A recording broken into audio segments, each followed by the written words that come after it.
Yeah, no, it's awesome being out there with JJ. So he's great character. He's obviously from Canada, and me being Australian.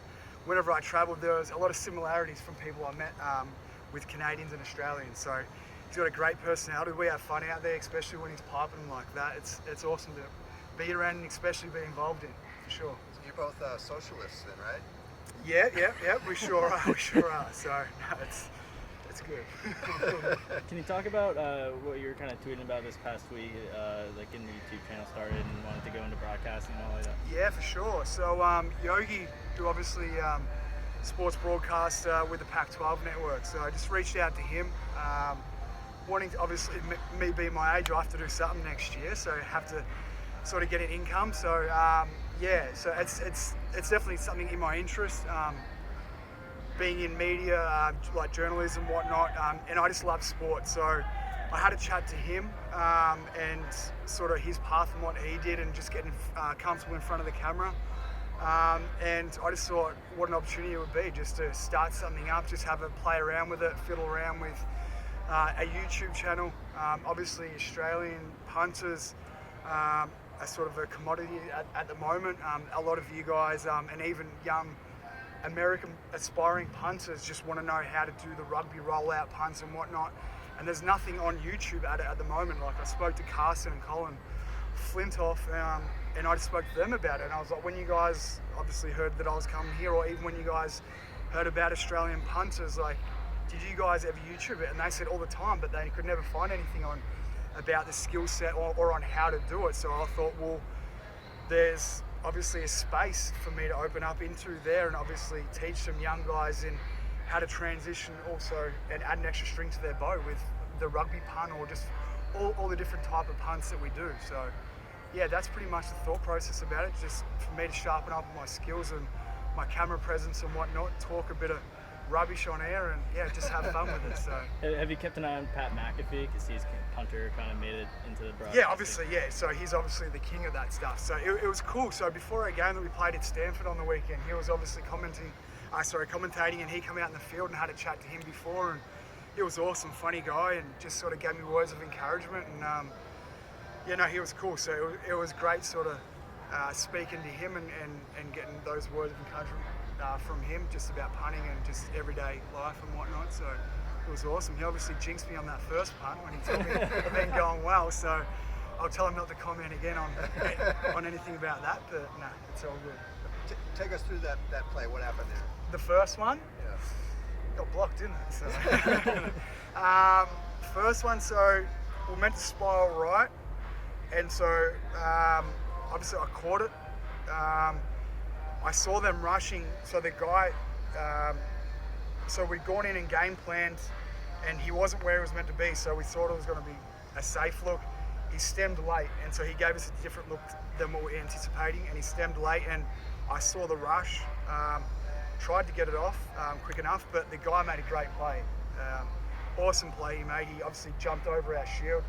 Usually if they're jumping, you want to try and sort of wash them out and take them away, and football is all about effort, and he gave great effort on that play, and obviously made a fantastic play. So that's pretty much all that happened. My shield's done unbelievable job all year, so I can't blame them. It just happened. So it's the only one block punt. It's the second one of my career. So yeah, I can't blame them. Every year there's a few more Australian kickers, a few more Australian punters in college football. Yep. It's a growing number. Do you see young kids in Australia looking at that now as an opportunity to come to college here? Oh, for sure. And that's what I tell everyone. Everyone can do. Everyone has played Australian football, so there's probably a lot more hidden gems out there that probably too scared or not ready yet to make that leap of faith and move across the other side of the world. So there's probably so many more guys out there that can do it. But the program that I trained up with Pro Kick Australia, I think there's about 40 or 50 guys now with them training. So they're coming in hot. So they're sort of putting all American punters on notice. So, and they're doing well. Obviously, guys like Max Duffy, who's up the top of the punting average. Dane Roy, who's killing it out at Houston. A lot of guys are killing it. And then we're crushing it in the NFL as well with Cam Johnson, Michael Dixon, and Jordan Berry's having a stellar season as well. So Sounds like you keep track of some of these guys, especially on the college level. You kind of watch, keep an eye on what they're doing. yeah, for sure. Especially if on the East Coast games, we're sitting around in the hotel room, so just scrolling through to see what the other boys are doing. I'm amped up for them, just watching them launch balls out of the pocket. It's good to see, because obviously trained up with them and we keep in close contact with each other. We have like a big group message that we all talk to each other and talk crap to each other with. So it's good fun. So and if someone like myself gets blocked, I'll cop it. So it's good fun. Yeah. So your plan is to go into broadcasting. You don't want to test the NFL or maybe Oh yeah, no, I they're definitely will. gonna But play in there's I definitely will. I'll definitely train out for pro day and whatnot.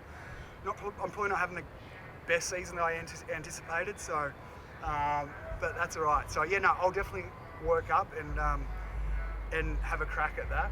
But we'll just wait and see what happens. Obviously, you've always got to have a backup plan. Obviously, especially with my age, I'm not younger, so I can't stick around for like 4 or 5 years and anticipate and just wait and hope to happen. So I'll launch straight into it, and if it happens, it happens. If it doesn't, I just want to roll straight into something else. So it's always good to have something else there, just so I can bounce back. We've seen you do some fake nice little rollouts in practice, and you executed one, I think, against Ohio State last year. Yep. Are you hoping to maybe get one of those off before the end of the season? Let's just wait and see.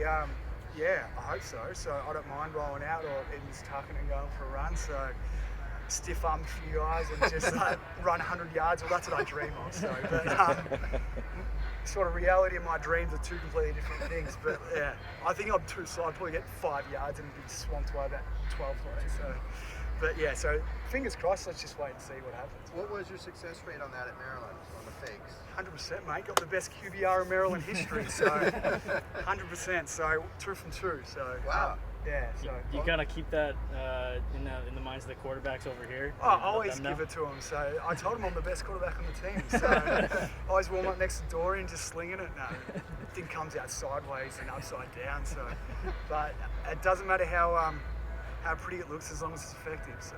Were both of those on fake punts, or was one on a hold on a field goal? No, both on fakes. So I did one in Nebraska in my first year.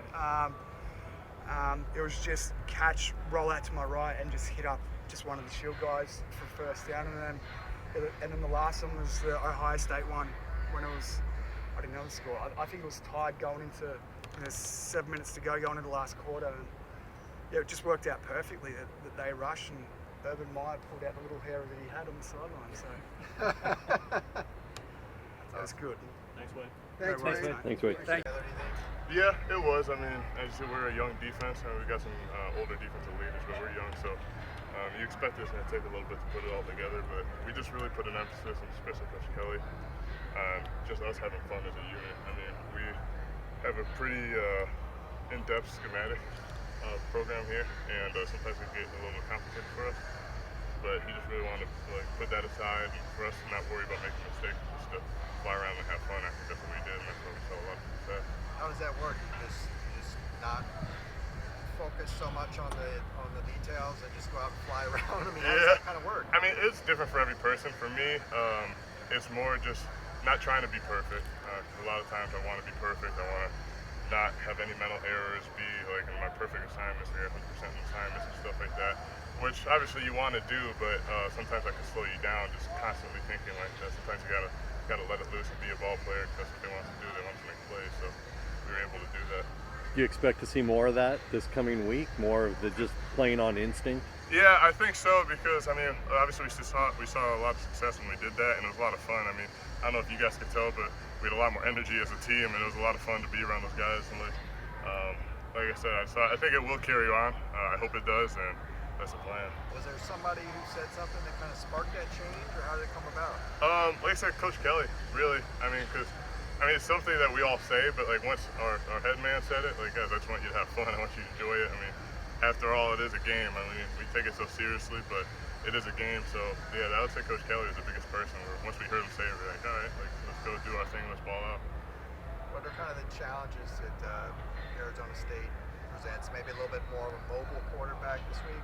Yeah, he's definitely elusive. He definitely is a big run threat for us, and the running back is a great back as well. And they got great talent all over the place. So I mean, it's definitely a challenge for us. Each week is a challenge here in the Pac-10 or Pac-12. Yeah, so it's a little, it's a, I don't know. Yeah, it is a challenge, but yeah, like I said, every week is a challenge for us. So yeah. It's been more than half a season. How do you feel like you're fitting into the defensive scheme? I mean, I feel like I'm fitting in good.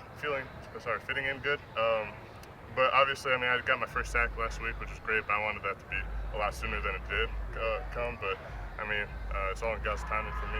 So hopefully, I get to keep building off this and excel at the end of the season, help us win some games and get to the bowl game. You talked before the season about the player, kind of the self-accountability on this team. Did that help when, you know, things, obviously you guys didn't get off the start you wanted this year, had some rough stretches. Does that help you guys kind of stick together and kind of pull in one direction? Yeah, I would say it was. It does because, I mean, you don't, and if you go in our locker room, obviously you guys aren't, but if you go in our locker room, there's never guys pointing fingers. Not like, come on guys, you guys got to pick it up, we're doing our thing. It's nothing like that. So if offense is struggling, we're not pointing at the offense saying you guys got to pick it up. It's like, all right, defense, we just got to make more plays, help them out, get them more energy. And same vice versa. If we're struggling, offense is the same thing. I mean, you saw at Washington State, we struggled a lot defensively. Yeah, we picked it up with some turnovers at the end, but offense carried us in that game. And so that's kind of how we've been working off each other. We were talking to Moffy and Clemens and a few other guys the other day saying that like the Polynesian culture is really big. Is that something you've noticed, or is there anything you take from Yeah, that? I mean, coming from Illinois State, which is Central Illinois, you don't see many, but I think we maybe have one, and he's a transfer from Notre Dame. So yeah, it's definitely a big culture change for me. But they're a lot of fun to be around. You know, a lot of passionate guys in that culture and stuff. So it's been a blessing to be around those guys.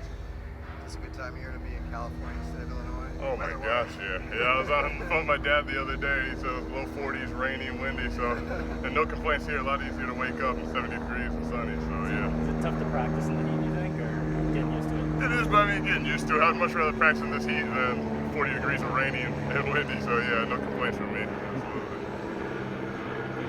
Yeah, thank you guys.